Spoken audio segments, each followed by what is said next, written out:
Okay, Mr. Chair, we are now live on YouTube. See that. Thank you, Emily. So I'd like to call the meeting to order at 1:12. Due to health protocols, the meeting is being held virtually being Zoom technology. Is there any disclosure of pecuniary interest or the general nature thereof for board members? Seeing none, we can proceed. In a motion, please, to approve the agenda as circulated. I'll make the motion. Thanks, John. Seconded by Sherry. All in favor? It's carried. Thank you.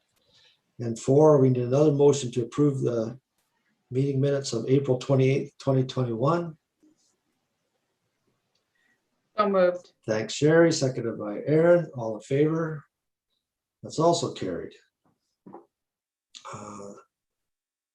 So we have minutes, business arising from those minutes, anyone?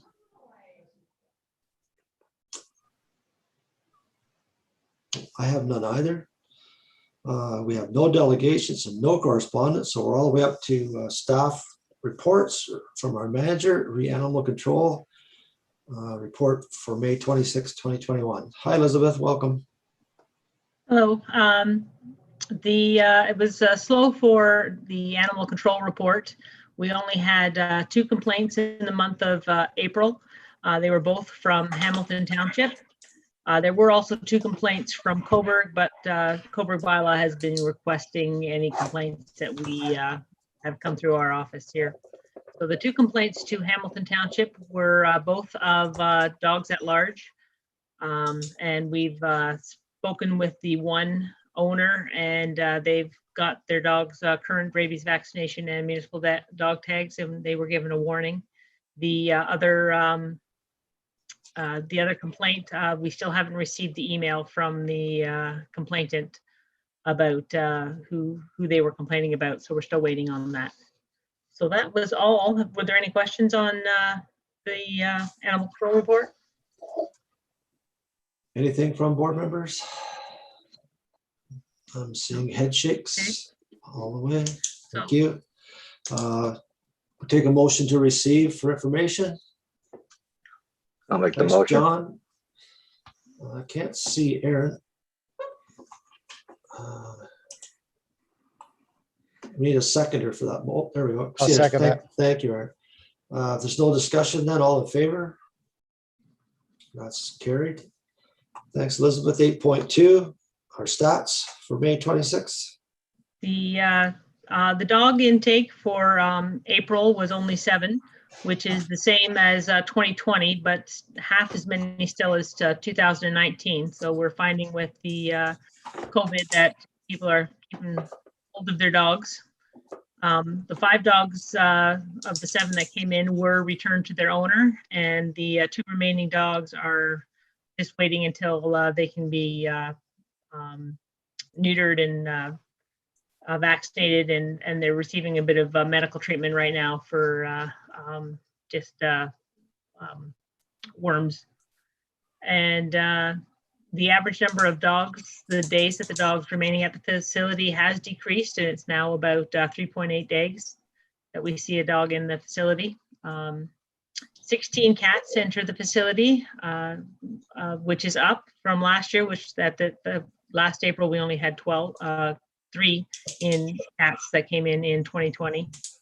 Of these 16 cats, 2 cats were returned to their owner. 1 cat was adopted, and 1 cat was adopted through the Barn Cat program. And sadly, we had 1 kitten that was stillborn.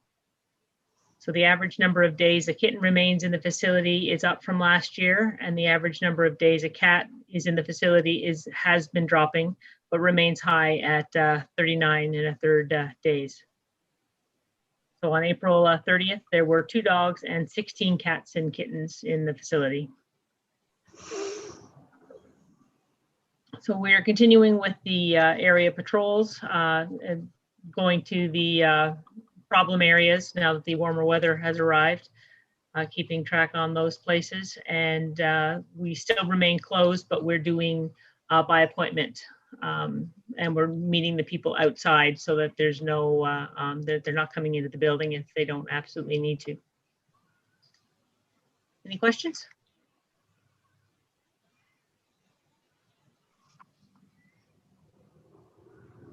Sorry, any questions for board members? Not really a question, I guess, Elizabeth, but the number of people I hear about who are buying dogs and puppies at, and also just at unbelievable prices because of the pandemic. Just, I'm hearing some crazy stories. That's not affecting our business in any way, is it? We're not getting complaints of stolen dogs. We're not getting, would that more likely to affect OPP than us if there were things like that No, going I on? don't think so. We're getting this month for May, the complaints are back up to normal levels again, but nothing out of the ordinary. What we are seeing is fewer strays. Now that people are home, they're really hanging on to their animals and they're home with their animals. And we're not getting the strays that come in usually. And if they figured it's going to cost them $1,000 to $3,000 or $4,000 to replace it, maybe they're going to look after it a little better. Okay. No other questions then. I guess we need another motion, please, to receive the stats for this month for information. Thanks, So Sherry. moved. Need a I'll second, second please, it. John. Thank you. All in favor? And that's carried. All the way to section 9, we have notice of motions and resolutions, none. Bylaws, none. I have nothing more to add in the way of comments other than just a little aside I had about the price of dogs. I know our neighbors had 4 poodle collie crosses and they sold them for $4,000 each. I just thinking, wow, that's got to be crazy out there if that kind of stuff is happening. I don't know if that's unusual or not. But so are there any other is there any other new or other business? Kate, did you have something that we should be talking about?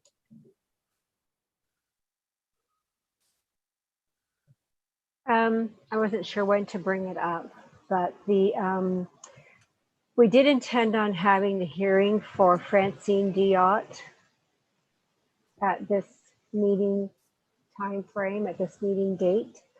There was some confusion between myself and between the clerk of Alma Calderman as to whether the persons that filed the complaint were going to be able to attend, or did they need to attend because they wanted to have their lawyer present. And so I didn't send any notification. I wasn't aware whether Alma Calderman did or not. So we couldn't deal with it today because we hadn't given proper notice.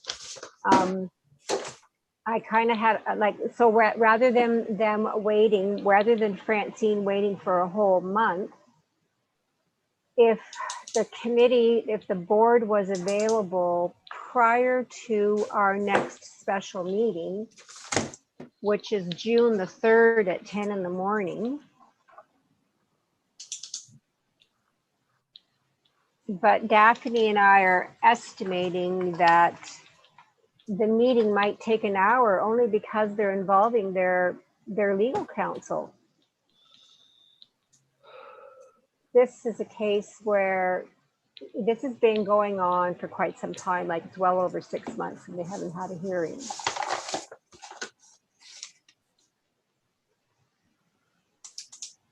But I just don't know whether, members are available at 9 o'clock in the morning to have the hearing and then going into a special regular or a special meeting of the Animal Control Board.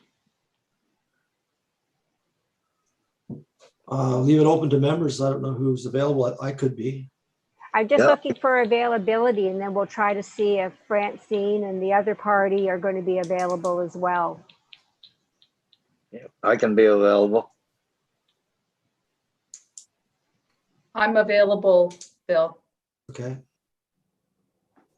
And we'll have to know whether Animal Control, because somebody will have to attend that wrote the order to restrain.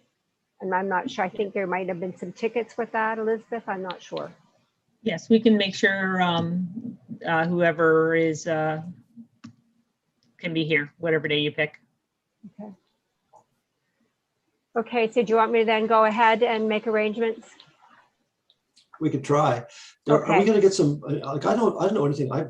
Maybe I missed the boat here. But I don't know much about this case. Have we had information about it in the past? Yes, we have. Okay, We had a point where there was actually an appeal in Port Hope. There was one in Hamilton Township. There was one in Almac Township. We dealt with the Port Hope and the Hamilton Township, but we hadn't been able to get all parties available for this one. And again, unfortunate, and I'll take a lot of blame for dropping the ball on this one. okay, well then, it looks like we can try then, Kate, for the 9 o'clock appeal hearing. Yeah, You'll Yeah, and- obviously let us know. yes, I will. Okay, thank And- you. Through the chair to Kate, would it be possible, Kate, before the meeting, if we got an update on the file? Just so that, Yes, we'll ask animal control to provide an update. just seeing as it was quite a while ago and trying to refresh my memory on it. It's not- Yeah, I know. Penny hasn't I know. dropped for me either, John. Okay. So Elizabeth, with a head shake, you're going to send that to us? Thank you very much. Any other new business or other business, anything from board members? Okay, thank you. So I'll start by apologizing about the last minute change, especially to Kate, for her to try to have to come up with new agendas at last minute's notice.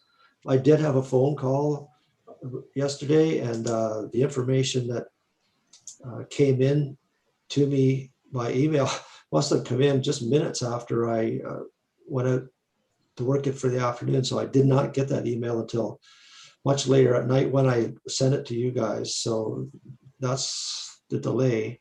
I won't take all the blame, but whoever was sending it could have gotten to us a little sooner than yesterday afternoon. But in any case, I felt it was important that we try to spend a few minutes in discussion with it. So that brings us to our closed session.